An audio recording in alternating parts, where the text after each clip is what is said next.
বীর মুক্তিযোদ্ধা চট্টগ্রামের জননন্দিত নেতা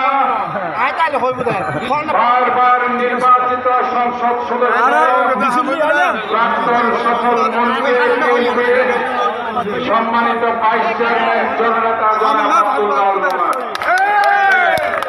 আজকে এখানে উপস্থিত আছেন আজকের সভাপতি অত্যন্ত প্রবীণ এবং ত্যাগী শ্রমিক নেতা এম নাজিমউদ্দিন মঞ্চবিষ্ট আছেন নগর বিএনপির সুযোগ্য সদস্য সচিব জননেতা আবুল হাসান বক্কর মঞ্চবিষ্ট আছেন দক্ষিণ জেলা বিএনপির সংগ্রামী আহ্বায়ক জননেতা জনাব আবু সুফিয়ান ভাই সহ বীর মুক্তিযোদ্ধা একরামুল করিম সহ মহানগর বিএনপির উত্তর দক্ষিণ শ্রমিক দলের সর্বস্তরের নেতৃবৃন্দ আমরা প্রথমে বলতে চাই রানা প্লাজা তাজরিন ফ্যাশন সহ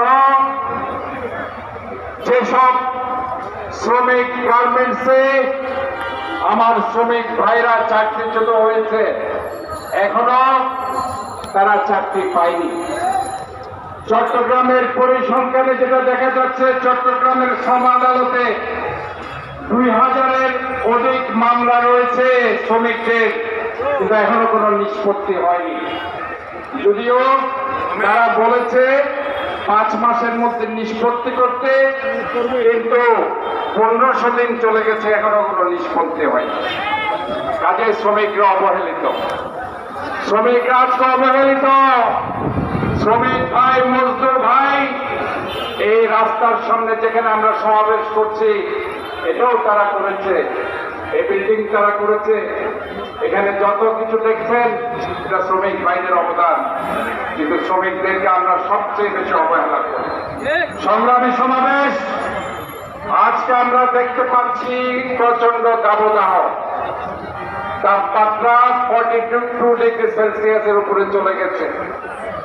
আমরা আমাদের হাসি পাই যখন দেখি বাংলাদেশের ইতিহাসের সর্বোচ্চ বিদ্যুৎ উৎপাদন হয় 16,477 মেগাওয়াট বিদ্যুৎ উৎপাদন হয়েছে, কিন্তু বাংলাদেশের ইতিহাসে সবচেয়ে বেশি লোডশেডিং হয়েছে। এটা হচ্ছে আজকে বাংলাদেশের অবস্থা। বিদ্যুৎ নেই, পানি নেই, গ্যাস নেই, জনগণের কোনো অধিকার নেই। কাজেই জনগণকে তাদের অধিকার রক্ষার সংগ্রামে রাজপথে নামতে হবে, এটার কোনো বিকল্প নেই।